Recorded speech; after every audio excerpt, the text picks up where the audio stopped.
If you think Serbia's military is still stuck with dusty Soviet leftovers and a few old MiG-29s, you're about to be very surprised. In 2025, Serbia is rolling out next-generation weapons that put it on another level compared to where it was just a few years ago. From brand new air defense systems straight out of China to French Rafale jets to domestically built armored vehicles and howitzers, this is a serious modernization drive. And yes, we'll cover it all with a little bit of Balkan flavor along the way. Let's start with the headline grabber. Serbia became the first European country to deploy China's FK-3 air defense system. The FK-3 isn't some backyard rocket launcher. It's the export version of China's HQ-22, and Serbia is the very first European country to field it. This system can track and engage up to 6 targets at once at ranges over 100 kilometers. We're talking aircraft, helicopters, drones, and even cruise missiles flying at blistering speeds. The system comes as a whole package: command vehicles, radars, multiple launchers, and all the logistics to keep it running. In short, it gives Serbia serious control over its skies. And for a small Balkan country surrounded by NATO members, that's not just a new toy, that's a statement. Serbian crews trained directly in China, and the FK-3 is now in the hands of the 250th Air Defense Missile Brigade, which has a proud history going back to the Cold War. The symbolism here is pretty clear. While most of Europe looks west for air defense, Serbia looked east and got itself a system often compared to the Russian S-300 or the American Patriot. Of course, it's not invincible, and it hasn't been tested in combat in Europe yet. But for Serbia, this is a major leap in deterrence. Imagine being a neighbor thinking of violating Serbian airspace. You'd think twice, or 3 times. Maybe go back home and have some rakija instead.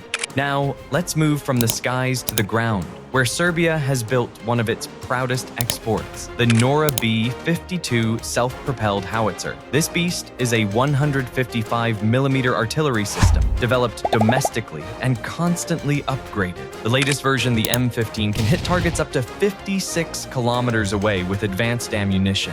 What makes the Nora special isn't just firepower, it's the mobility. The system is mounted on an armored truck chassis, meaning it can drive in, set up, fire off a few devastating rounds, and then get out before the enemy has a chance to react. That's modern shoot-and-scoot warfare. And unlike older Soviet-towed artillery that takes ages to prepare, the Nora is fast, precise, and armored to NATO protection standards. For Serbia, producing something like this in-house is huge. It proves that their defense industry isn't just alive, it's competitive. And it's not just for show. The Nora has already been exported to countries around the world. In other words, while Serbia drinks coffee for 3 hours in the kafana, their artillery is working overtime. Of course, you can't modernize an army without giving the soldiers some serious wheels. Serbia has been rolling out a new generation of armored vehicles, most notably the Lazar 3 and the Miloš M. The Lazar 3 is an 8x8 armored personnel carrier that can be fitted with different weapons, from heavy machine guns to 30mm cannons and even anti-tank guided missiles. It's designed to move troops quickly and safely across rough terrain, and it offers protection against mines and improvised explosives. For a country with plenty of mountains and tricky Balkan landscapes, that mobility is key. Then there's the Miloš, a smaller but heavily armed combat vehicle. Think of it as the younger, angrier cousin of the Lazar. It's agile, can mount remote-controlled weapons stations, and provides quick support for infantry in urban and rural settings. Together, they give the Serbian army a modern backbone for troop transport and frontline fighting. And yes, the stereotype is true. Serbs love to show off their cars, but in this case, it's not about who has the fastest BMW on the Belgrade streets. It's about who has the toughest armored convoy rolling into battle. Now, let's talk about the crown jewel of Serbia's modernization: fighter jets. In 2024, Serbia signed a deal with France to buy 12 Dassault Rafale multi-role fighters, 9 single-seaters and 3 two-seaters. That's a massive leap from their aging MiG-29s, which, let's be honest, were becoming more museum pieces than frontline fighters. The Rafale is one of the most advanced jets in the world. It can handle air-to-air combat, precision ground strikes, reconnaissance, and even nuclear missions, though Serbia obviously won't be getting that last option. With cutting-edge sensors, avionics, and weapons, the Rafale put Serbia into an entirely new league of air power. Now, here's the catch. These jets won't arrive until around 2028 or 2029, so for now, they're still just on paper. But politically, the deal already says a lot. Serbia went from buying Chinese missiles and Russian-style artillery to signing one of the biggest defense contracts in its history with France. That's not just about airplanes, it's about balancing East and West while still keeping everyone guessing. Classic Balkan diplomacy. And when these jets finally touch down in Belgrade, don't be surprised if half the country lines up to take selfies with them. After all, it's not every day you get to see Rafales parked on Serbian soil. No modern military is complete without eyes in the sky, and Serbia has been investing heavily in UAV and drones.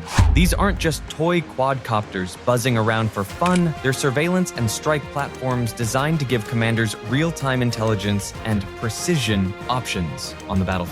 Serbia has been developing and testing its own domestic drones while also looking abroad for partnerships. Reconnaissance UAVs are being integrated with artillery like the Nora B-52, meaning Serbian forces can spot targets, relay coordinates instantly, and fire within minutes. That's a huge shift from the old-school method of relying on scouts with radios.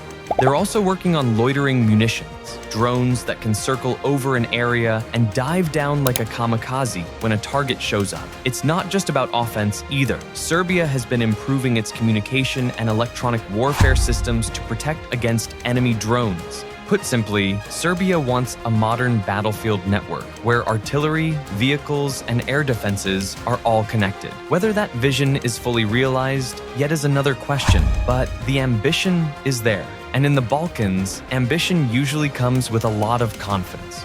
Or as Serbs might put it, if we say it works, then it works. Serbia's modernization isn't happening in a vacuum. Every new system, whether it's Chinese air defenses, French fighter jets, or domestically built howitzers, has a political message attached. By buying the FK-3, Serbia deepened its defense ties with China. That makes it stand out as the only European country using Chinese long-range air defense. At the same time, the Rafale deal with France is a clear signal to the West that Serbia isn't putting all its eggs in the Eastern basket. This balancing act is a classic Serbian move. Play East and West against each other and make sure Belgrade walks away with the best deal. Regionally, this buildup has caught the attention of Serbia's neighbors. NATO countries like Croatia, Hungary, and Romania are watching closely, especially since Serbia is not a NATO member but sits right in the middle of the alliance's territory. These weapons don't make Serbia the strongest military in Europe, but they do make it a far tougher opponent than before. And let's be real. In the Balkans, every arms purchase becomes a matter of national pride. It's not just about military strength. It's about saying, look at us now. If a country can roll out a new howitzer or fighter jet, you can bet it'll be headline news from Belgrade to Banja Luka. In short, Serbia's military is modernizing fast, but it's not without growing pains. Even in the Balkans, you can't just pay for everything with Rakija and Cevapi, though I'm sure some people have tried.